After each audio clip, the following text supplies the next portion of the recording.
आज हम लोग इस वीडियो में 8.2 को कवर करेंगे। ठीक है, 8.2 में जो कॉन्सेप्ट है पहले उसको समझेंगे और उस कॉन्सेप्ट पे हर टाइप का क्वेश्चन कर लेंगे। ठीक, तो 8.2 में ना हम लोग एक टेबल पढ़ने जा रहे हैं जिसका नाम है ट्रिग्नोमेट्रिक रेशियो टेबल या ट्रिग्नोमेट्रिक टेबल भी कह सकते हो। क्या टेबल है? ट्राइगोनोमेट्रिक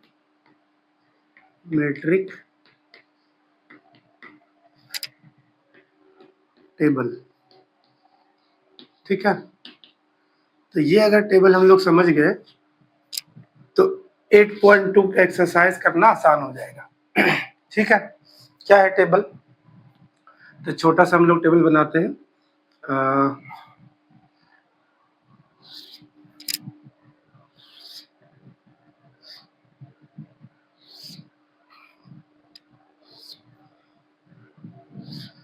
एक घर बनाते हैं रेशियो के लिए जिसमें साइन कॉस रहेगा, यानी कि यहाँ साइन रहेगा, कॉस रहेगा और यहाँ पे आपका टेन रहेगा और इधर एंगल रहेगा। इधर क्या रहेगा आपका?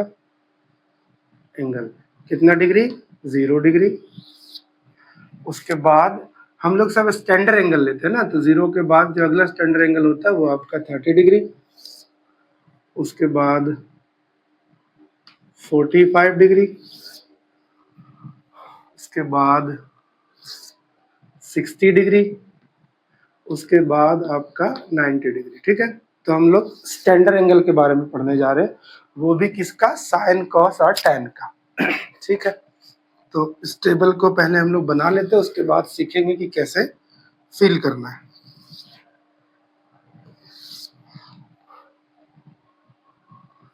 कैसे फिल करना है वो सीखेंगे। ठीक है, बहुत आसान है। आपको केवल साइन कॉस टैन का वैल्यू याद रखना है, बाकी तो आप जानते हो कि जो और 3 रेशियो है वो सब यही तीनों का अपोजिट है। क्या है? यही तीनों का क्या है? अपोजिट है। ठीक, कैसे फिल करते हैं ये घर? तो साइन 0 डिग्री का वैल्यू 0 होता है, साइन 30 डिग्री का वैल्यू आपका 1/2 होता है, साइन 45 डिग्री का वैल्यू होता है 1/√2 और साइन 60 का √3/2 और साइन 90 का 1। ठीक, अब इसके लिए एक तरीका बताया कि मान लीजिए आपको साइन का याद नहीं रहे तो आप कैसे भरोगे। ठीक है, तो उसके तरीका ये बताया कि पहले आप 0, 1, 2, 3 और 4 लिख लो, सबको डिवाइड कर दो 4 से। सबको डिवाइड किससे कर दो? 4 से। और सब में स्क्वायर रूट ले लो। तो इसको जब हम लोग सॉल्व करेंगे ना तो इस साइन का पूरा रो के लिए रिजल्ट आएगा। 0 बाय कुछ भी तो आंसर आएगा 0। अच्छा, 1 का तो स्क्वायर रूट 1 ही होता है। 4 किस नाम से निकलेगा? 2 के नाम से। 4 का स्क्वायर रूट कितना? 2। अच्छा, इसको अगर हम कैंसिल कर दें तो 1 तो निकल ही जाएगा स्क्वायर रूट से, लेकिन 2 नहीं निकल पाएगा, तो 1/√2। और 3 स्क्वायर रूट से नहीं निकल पाएगा, लेकिन 4 2 के नाम से निकल जाएगा, यहाँ कैंसिल हो जाएगा तो 1 हो जाएगा।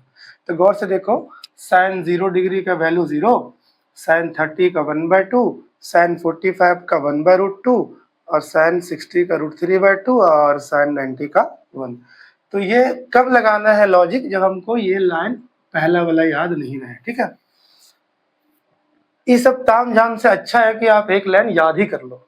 ठीक, उससे थोड़ा आसान हो जाएगा हिसाब किताब। ठीक है, तो ये बात है। लेकिन अगर वो याद नहीं है तो आप 0, 1, 2, 3, 4 लेना, सबके नीचे 4 लगा देना और सबका स्क्वायर रूट ले लेना। सॉल्व करके जो आएगा वो आपका साइन का ही वैल्यू आएगा, पूरा 0 से 90 डिग्री तक का। ठीक है, चलो अब हम लोग कॉस का कैसे लेते हैं? तो कॉस में क्या है ना कि साइन वाला का रिवर्स, मतलब 90 वाला जो है वो 0 डिग्री में जाएगा। मतलब आप कहो कि 1 जो है आपका यहाँ आएगा, √3/2 यहाँ आएगा आपका, ये यहीं पे रह जाएगा और ये यहाँ आ जाएगा और ये वाला यहाँ आ जाएगा। ठीक है, तो साइन के लिए तरीका बता दिए। कॉस को क्या करना है? साइन का रिवर्स मार देना है, ठीक है। अब tan में क्या होता है, साइन और कॉस का रेशियो को हम लोग tan बोलते हैं। तो 0 बाय अगर 1 करें तो आंसर आएगा 0। 1/2 को डिवाइड करेंगे √3/2 से, तो 2 से 2 कैंसिल हो जाएगा, 1/√3 बचेगा, तो 1/√3 बचा। अब इसको कैंसिल करेंगे तो ये पूरा कैंसिल हो जाएगा, तो कुल मिला के यहाँ 1 बचेगा। इसको कैंसिल करेंगे तो ये 2 से 2 कैंसिल, √3/1, तो √3/1, 1 नीचे नहीं लिखा जाता, आपको पता है सबके डिनोमिनेटर में 1 होता है। और 1/0, 0 से किसी नंबर को डिवाइड करोगे तो नोट डिफाइंड हो जाता है, ठीक है। तो आपको ये जो टेबल है वो किसी तरह से भी आपको रटना पड़ेगा, याद करना पड़ेगा। बाकी हम लोग जानते हैं कि ट्रिग्नोमेट्रिक रेशियो कितना होता है, 6 पीस होता है, तो 3 पीस का तो आइडिया आपको दे दिए। अब रहा कॉसेक का, सेक का, कॉट का। तो आपको ये याद रखना है कि कौन किसका अपोजिट है। हम आपको बताए थे पिछले वीडियो में कि साइन का जो अपोजिट होता है वो होता है कॉसेक, है ना। फिर कॉस का जो अपोजिट होता है वो होता है सेक, और टैन का जो अपोजिट होता है वो होता है आपका कॉट, या कॉट का टैन, जो बोलो, यहाँ पे कॉट ही लिख देते हैं। कॉट का जो अपोजिट होता है वो कौन होता है, टैन, ठीक है। तो अगर ये बात याद रख लिए तो फिर जो बच गया है 3 रेशियो, उसको आपको रटना नहीं पड़ेगा। अगर ये याद है और ये किसका अपोजिट होता है वो याद है। जैसे एग्जांपल समझो कि हमसे पूछे कि कॉसेक 30 डिग्री का वैल्यू कितना होगा, कॉसेक 30 डिग्री का, तब कॉसेक किसका उल्टा होता है, साइन का। तो साइन 30 डिग्री का वैल्यू है 1/2, तो उस वैल्यू को पलट दो 2/1, ठीक है।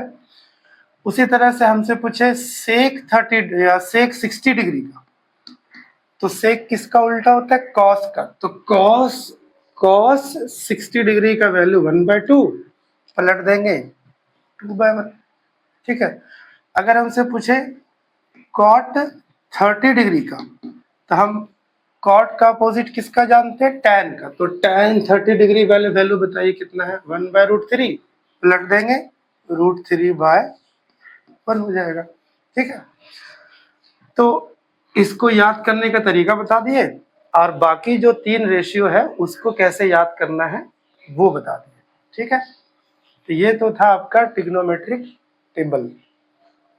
इसी टेबल से आपका 8.2 का सारा क्वेश्चन बन जाएगा। पहले आपको यहाँ से वैल्यू बैठाना पड़ेगा और उसको फिर सॉल्व करना पड़ेगा, ठीक है। तो एक एक करके हर टाइप का क्वेश्चन हम लोग करते हैं 8.2 वाला। तो चलिए एक्सरसाइज 8.2 का पहला और दूसरा क्वेश्चन देखते हैं, ठीक है। बहुत ही आसान क्वेश्चन है। आपको वैल्यू जो टेबल बताए थे वहां से वैल्यू उठा के यहाँ रख देना है और उसको ईमानदारी से सॉल्व कर देना है। बस कैलकुलेशन आपका ठीक रहेगा तो आंसर आराम से आ जाएगा, ठीक है। देखते हैं, बताइए साइन 60 डिग्री का वैल्यू आप जब देखोगे ट्रिग्नोमेट्रिक टेबल में तो आपको मिलेगा √3/2, ठीक है। अच्छा, साइन 60 और कॉस 30 के बीच में कोई सिंबल नहीं है, इसका मतलब इनटू का सिंबल है। कॉस 30 वैल्यू देखोगे तो साइन 60 के बराबर ये भी होता है, तो आपको यहाँ भी √3/2 मिलेगा। फिर यहाँ प्लस है तो प्लस, साइन 30 का वैल्यू मिलेगा आपको 1/2, और कॉस 60 का वैल्यू भी मिलेगा आपको 1/2। बस इसको एकदम ईमानदारी से सॉल्व करिए। √3 और √3 टकराता है तो आपको केवल 3 मिलेगा, क्योंकि रूट के अंदर 2 3 हो जाएगा और एक 3 बाहर निकल जाता है। अच्छा, 2 2 जा कितना हो गया आपका 4, 1 1 जा 1 और 2 2 जा 4, एलसीएम ले लोगे आप, ठीक है। अब चूंकि ये दोनों डिनोमिनेटर मैच कर रहा है तो आपका 3 और 1 उतर जाएगा, यहाँ भी मैच कर रहा है तो 1 उतर जाएगा। अच्छा, इसका मतलब 4/4 और कैंसिल कर दिए तो आपका आंसर हो गया 1, ठीक है। दूसरा क्वेश्चन देखते हैं, पहला देख लिया, अब इसका हम लोग दूसरा क्वेश्चन देखते हैं, ठीक है। सब कुछ लिखा हुआ, बस वैल्यू आपको बैठाते जाना, ठीक है। 2 का 2 रहने देते हैं। tan 45 का वैल्यू होता है 1, स्क्वायर हो जाएगा, cos 30 का वैल्यू होता है √3/2, तो इसका होल स्क्वायर हो जाएगा। sin 60 का भी वही होता है √3/2 का होल स्क्वायर आ जाएगा। आप चाहो तो ये दोनों को सॉल्व करके आगे जा सकते हो, लेकिन हम बोलेंगे कि सेम चीज प्लस में हो और उतना ही चीज माइनस में हो, तो इसको क्यों ढोना है, इसको कैंसिल कर देते ना यही। तो 2 × 1 का स्क्वायर यानी 2 × 1, आंसर हो गया आपका 2। ठीक है, तो ये था पहला और दूसरा क्वेश्चन।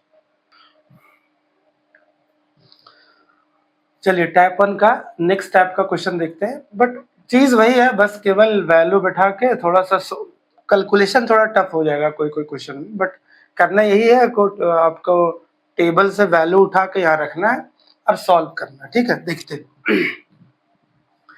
cos 45 का वैल्यू ना, तो cos 45 का वैल्यू होता है 1/√2। अच्छा, sec 30, तो sec का तो आपको टेबल नहीं बताया था, लेकिन ये बताया था कि cos का उल्टा होता है। तो cos 30 होता है √3/2, तो sec का हो जाएगा 2/√3। ठीक है, बहुत बढ़िया। उसके बाद प्लस है तो प्लस cosec 30 यानी sin 30 का अपोजिट, तो sin 30 होता है 1/2, ये हो जाएगा आपका 2/1। ऊपर तो कुछ नहीं कर सकते, नीचे नीचे एलसीएम लिया जा सकता है। चलिए ठीक, ट्राई करते हैं। 1/√2 रहने दिए, एलसीएम ले लिए तो आपका √3 आया। मेन डिवाइड का निशान यहाँ है, √3 से √3 मैच कर गया तो आपका 2 लिखा जाएगा ऊपर वाला। यहाँ कुछ नहीं मैच किया, मतलब आप ऐसे भी समझ सकते हो कि इसके साथ इंटू होके यहाँ लिखा गया और ये इसके साथ इंटू होके लिखा जाएगा, यानी 2√3। ठीक है, अच्छा अब क्या करना है, तो ये जो डिवाइड में है उसको हम लोग इंटू में करेंगे तो ये पलट जाएगा ऐसे। ठीक है, तो 1/√2 रहने देंगे, जैसे ही इंटू करेंगे तो √3 आपका ऊपर हो जाएगा और 2√3 + 2 नीचे हो जाएगा। ठीक है, अच्छा अब क्या करना है, तो अब क्या करना है, तो √3 को अगर 1 से इंटू कर दे तो √3 रहेगा और नीचे क्या हो गया आपका, नीचे हो गया √2 और 2√3 + 2। अब अगर आप आंसर यहीं पे छोड़ोगे तो आंसर मैच नहीं करेगा। ठीक है, इसलिए कि डिनोमिनेटर में ना स्क्वायर रूट नहीं होना चाहिए। तो अब इसको कैसे सॉल्व करेंगे, तो इसका तरीका है कि आपको रेशनलाइज करके डिनोमिनेटर से स्क्वायर रूट हटाना है। न्यूमरेटर में स्क्वायर रूट आ जाए तो कोई दिक्कत नहीं है, डिनोमिनेटर में स्क्वायर रूट नहीं रहना चाहिए। तो उसके लिए हम लोग रेशनलाइजेशन टेक्निक यूज करेंगे। देखो, अगर हम चाहते हैं कि ये √2 यहाँ ना हो तो आपको √2 से ही इंटू करना पड़ेगा, तब ना √2 टकरा के 2 निकलेगा वहां से। अच्छा, अब अगर आप अपने मर्जी से नीचे इंटू कर दिए हो √2 से, तो उसको बैलेंस करने के लिए आपको √2 से ऊपर भी इंटू करना पड़ेगा। ठीक है, क्योंकि हम लोग पढ़ेंगे कि सेम चीज से न्यूमरेटर और डिनोमिनेटर में मल्टीप्लाई कर सकते हैं। चलिए, ये तो ये √2 का काम खत्म हो जाएगा, ये 2 बन जाएगा। इसका क्या करें, तो इसका ना आपको साइन बदल के रेशनलाइजेशन करना पड़ेगा। क्या करना पड़ता है, 2√3 प्लस है तो क्या लिखना पड़ेगा, माइनस, और जो चीज यहां लिखे वही चीज आपको ऊपर भी लिखना पड़ेगा, एकदम सेम। तब मर्जी रहेगा ना मेरा, तो ये और ये कैंसिल करेंगे, ये और ये कैंसिल करेंगे, जो क्वेश्चन था वापस आ जाएंगे। ठीक है, तो कैंसिल तो नहीं करेंगे, जो कि हम लोग लिखे हैं तो कैंसिल करने के लिए नहीं लिखे, नीचे से डिनोमिनेटर हटाने के लिए लिखे। ठीक है, अच्छा अब देखते हैं, ये दोनों इंटू अगर हुआ तो आपका हो गया √6, ये हो गया 2√3 और -2। अच्छा, अब बताओ, ये √2 और √2 मिलके क्या बना, 2 बना। अच्छा, ये a + b और a - b के फॉर्मूला में है, तो हो जाएगा 2√3 का होल स्क्वायर मतलब a² - b²। ठीक है, बस आगे चलते रहना है, रुकना नहीं है। √6 रहने देते हैं, 2√3 रहने देते हैं, -2 रहने देते हैं, और ये भी 2 रहने देते हैं। अच्छा, अब सोचो कि स्क्वायर अगर 2 पे गया तो 4 बनाया, और √3 पे गया तो 3, चूंकि स्क्वायर से रूट खत्म, तो इसको तो 3 रहने दिया, बट इसको 4 कर दिया, तो 4 3 जा 12, और यहाँ 4 का 2 का स्क्वायर कितना हो गया आपका 4। ठीक है। अच्छा, अब क्या करें, तो √6 से इंटू कर देते हैं, √6 से इंटू कर देते हैं, तो 2√18 हो जाएगा, 6 3 जा 18। देखो बात ये ना कि स्क्वायर रूट इसमें भी है, स्क्वायर रूट इसमें है, तो ये दोनों आपस में इंटू के अंदर लिखाएगा, और 2 जो है बाहर वह रहेगा। फिर ये माइनस है तो माइनस देंगे, और 2 यहाँ पे आ जाए, अंदर नहीं जाएगा, इसमें स्क्वायर रूट नहीं ना है, तो ये केवल सामने आएगा बाहर, तो हो जाएगा 2√6 डिवाइडेड बाय 2 इंटू 12 में से 4 गया तो आपका 8 बचा। अच्छा, अब यहाँ से 2, अच्छा को बच्चा क्या करता है कि यहाँ से 2 और यहाँ से 2 कैंसिल कर लिया। नहीं, ये 2 तो मान लीजिए पूरे डिनोमिनेटर के लिए है, लेकिन ये क्या 2 पूरे न्यूमरेटर के लिए है? नहीं है। तो आपको पहले 2 यहाँ से कॉमन लेना है। तो अगर 2 कॉमन लेंगे तो 2 तो बाहर निकल जाएगा, और इसको तोड़ देंगे 3 इंटू 3 इंटू 2, और इसको तोड़ के कोई फायदा नहीं होगा, लेकिन आप चाहो तो तोड़ सकते हो, डिवाइडेड बाय 2 इंटू 8। अब आपको ये 2 से 2 कैंसल, यहां से क्या निकलेगा, एक 3 निकलेगा, क्या निकलेगा 3 निकलेगा, √6 हो जाएगा, माइनस नहीं √2 हो जाएगा ना, एक अगर 3 निकल गया तो क्या बचा √2, यहाँ हो जाएगा आपका √6 डिवाइडेड बाय 8। तो यही आंसर आपका होना चाहिए। ठीक है, एक बार आंसर हम लोग कंफर्म कर लेते हैं। आंसर तो आपका होना चाहिए यही। तो इस तरह से आपको बनाना पड़ेगा, जिसमें डिनोमिनेटर में अगर स्क्वायर रूट आ गया तो स्क्वायर रूट हम लोग इस तरह से करेंगे। कितना आंसर है, 3√2 माइनस √6 डिवाइड बाय 8। ठीक है, तो आंसर ठीक है, करेक्ट आंसर। तो ये बात है, आराम से एक बार देखिए, पूरा समझ में आ जाएगा। लगा कि छोटा सा क्वेश्चन है, लेकिन इसमें क्या हुआ कि रेशनलाइजेशन टेक्निक यूज हो गया, मतलब डिनोमिनेटर से स्क्वायर रूट हटाने के लिए इतना कुछ करना पड़ा। ठीक है, क्वेश्चन सब इसलिए देख रहे हैं ना क्वेश्चन 1 का, कि हर चीज में कुछ ना कुछ नया कैलकुलेशन है, तो इसीलिए आपको थोड़ा आइडिया लग जाए कि कैलकुलेशन कैसे करते हैं हम लोग, स्क्वायर रूट वगैरह अगर आ जाता है आपके क्वेश्चन में तो कैसे, इसीलिए सब क्वेश्चन देख रहे हैं करके। ठीक है, चलिए देखते हैं। sin 30 का वैल्यू अगर आप बैठाओगे तो आपको मिलेगा 1/2, प्लस है तो प्लस देंगे, tan 45 1 होता है, 1 के नीचे 1 लगा दीजिए, अगर वो फ्रैक्शन है तो ये भी फ्रैक्शन जैसा दिखेगा, इसलिए सबके नीचे 1 होता है तो लगा ही सकते हैं।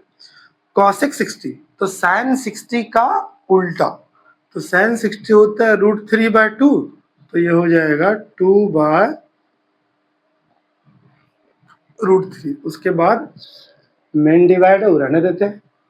sec 30 cos 30 का उल्टा, तो cos 30 कितना होता है √3/2, तो 2/√3 ये भी हो जाएगा। उसके बाद cos 60 डिग्री, तो cos 60 डिग्री sin 30 डिग्री के बराबर होता है, मतलब 1/2 के बराबर। cot 45 आपका 1 हो गया, तो 1 के नीचे 1 लगा दिए। अब ऊपर भी हम लोग एलसीएम लेकर के हिसाब किताब करेंगे और नीचे पे। ठीक है, चलिए करते हैं। तो √3, 1 और 2 का एलसीएम लेंगे तो आपका 2 इंटू √3 आएगा, मतलब 2 इंटू 1 इंटू √3 इंटू करके लिख देंगे यहाँ पे। अच्छा, अब देखो कौन कौन मैच किया, 2 और 2 मैच कर गया ना, तो √3 1 से इंटू होगा तो √3 ही रहेगा। फिर यहाँ प्लस है तो प्लस, अब देखो यहाँ 1 है, यहाँ 2√3, कुछ नहीं मैच किया तो पूरा 1 के साथ इंटू होगा, मतलब ये हो जाएगा 2√3, और यहाँ माइनस है तो माइनस। अब देखो √3 और √3 मैच कर गया तो 2 2 जा 4। फिर हम लोग मेन डिवाइड का निशान देंगे यहाँ पे, और नीचे एलसीएम अगर हम लेंगे तो √3 2 और 1 है तो सेम एलसीएम आएगा आपका 2√3। ठीक है, अब देखो √3 और √3 मैच कर गया, तो आपका 2 को 2 से इंटू कर देंगे तो आपका 4 हो जाएगा। ठीक है, 2 से 2 मैच कर गया तो √3 को 1 से इंटू करेंगे तो आपका √3 रहेगा। अच्छा, यहाँ कुछ नहीं मैच कर गया तो पूरा लिखा जाएगा 2√3। अच्छा, अब देखते हैं आगे क्या होता है।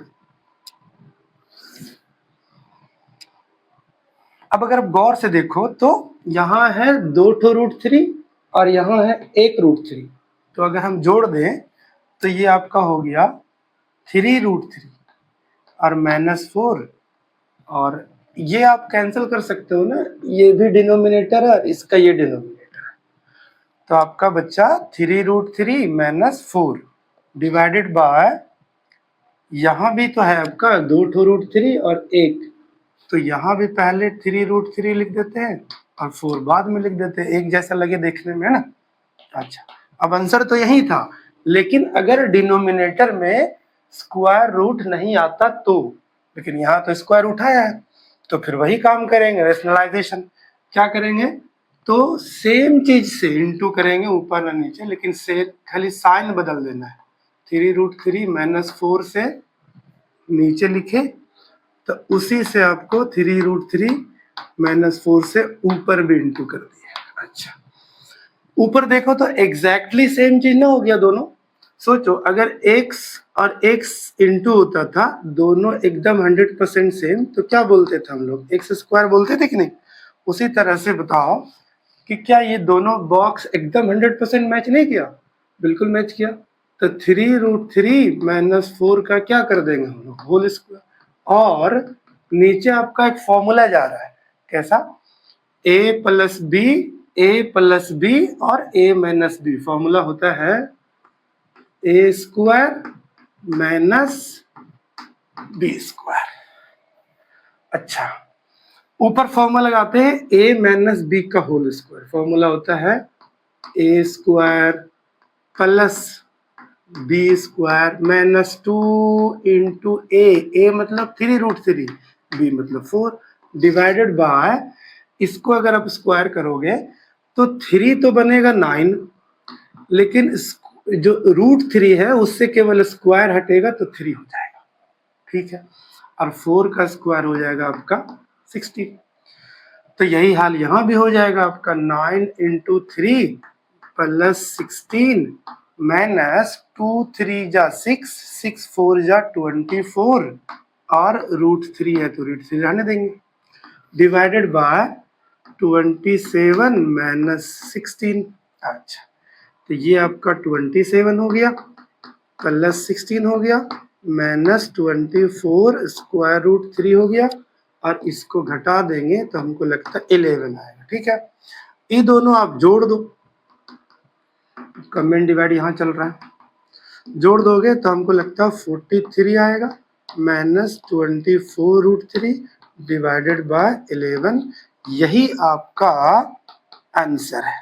ठीक है, तो बस कैलकुलेशन में दम है, बस बाकी वैल्यूज में कोई दम नहीं है। चलिए पहला क्वेश्चन का 5th क्वेश्चन देखते हैं, ठीक है, कि कैसा है। जो 4 कर लिए थे, एक और क्वेश्चन इसको कर ही लेते हैं। चलिए देखते हैं इसको। 5 को 5 रहने दीजिए, इंटू है तो इंटू, cos 60 का वैल्यू 1/2 होता है, cos 60 का वैल्यू 1/2, और cos स्क्वायर है तो 1/2 का होल स्क्वायर हो जाएगा।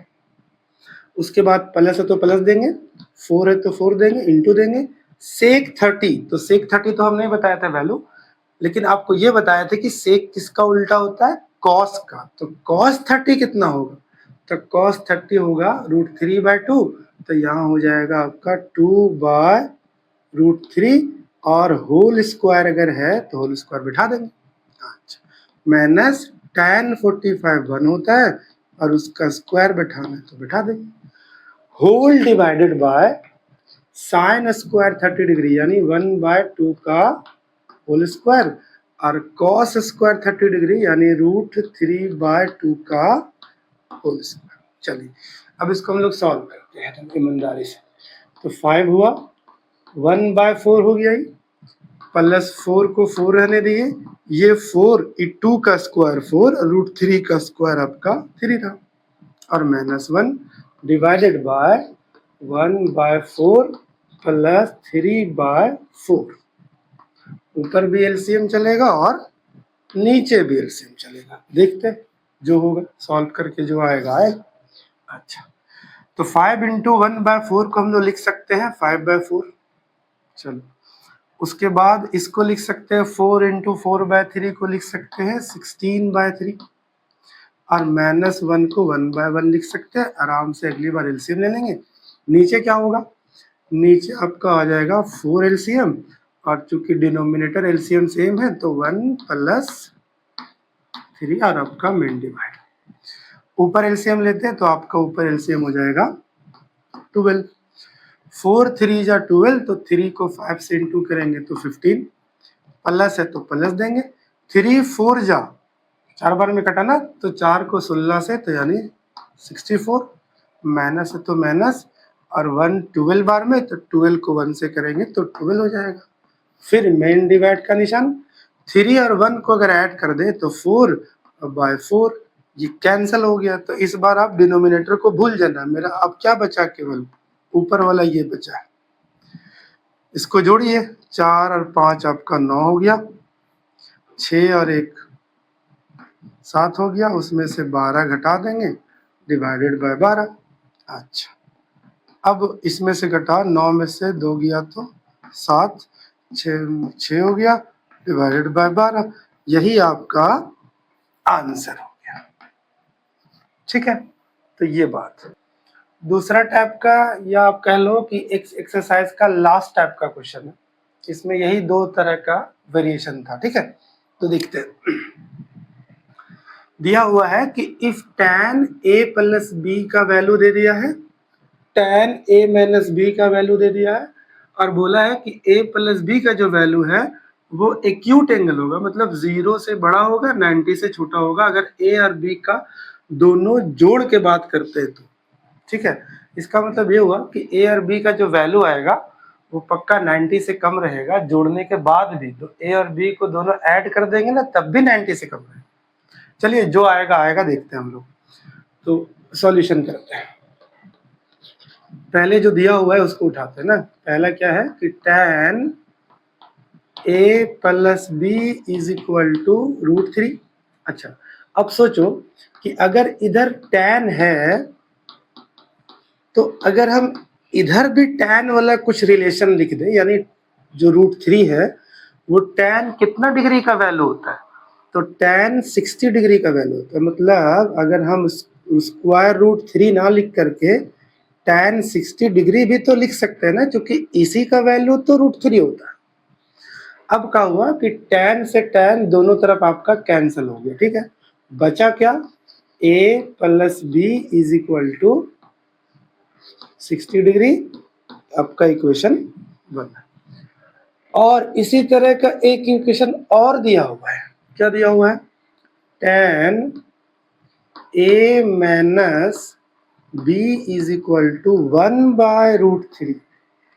तो इसको भी इसी तरह से हम लोग tan वाला इसको ऐसे ही लिखेंगे, और इस तरफ ये ना लिख करके हम लोग लिख सकते हैं tan 30 डिग्री, क्योंकि tan 30 का ही वैल्यू 1/√3 होता है।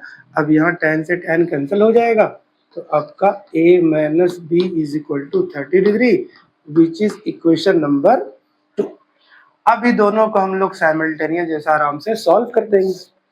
देखो, पहले से a और a बराबर है तो इक्वल करने की जरूरत है नहीं, केवल इक्वेशन 1 में से 2 को क्या कर देना है, सब्ट्रैक्ट। ऐड करने से भी आएगा, ऐड करिएगा तो b कैंसिल होगा, सब्ट्रैक्ट करेंगे तो a कैंसिल होगा। चलिए, a plus b is equal to 60 degree और a minus B is equal to 30 degree. अब चूंकि हम लोग माइनस कर रहे हैं तो साइन नीचे वाला को पलटना पड़ेगा ना, a कैंसिल, b प्लस में, और b का लेटेस्ट साइन कौन है अभी जो अपडेट हुआ है 2, मतलब प्लस, तो ये दोनों लेके चलना है, e माइनस को इग्नोर करना है। तो आपका कितना हो गया, 2b। अच्छा, कितना हो गया, 2b, इसको घटाएंगे तो 30 हो जाएगा, यानी b इज इक्वल टू 30/2 यानी कि 15। तो b का वैल्यू आपका आ गया 15 डिग्री।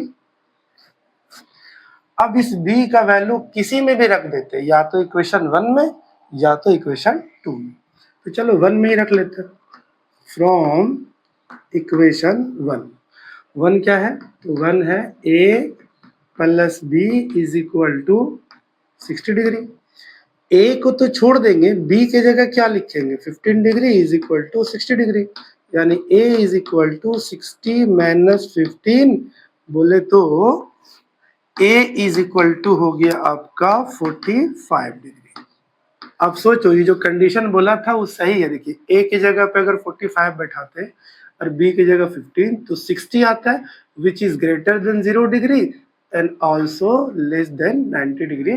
तो ये जो कंडीशन बोल रहा था उस कंडीशन को फॉलो करते हुए भी ए का वैल्यू आया। ठीक है, तो ये था आपका एक्सरसाइज 8.2 का पूरा कॉन्सेप्ट, और 2 टाइप का इसमें क्वेश्चन था, उसको हम लोग कर लिए। ठीक है, वीडियो अच्छा लगा तो लाइक और शेयर कर दो। चलिए थैंक यू।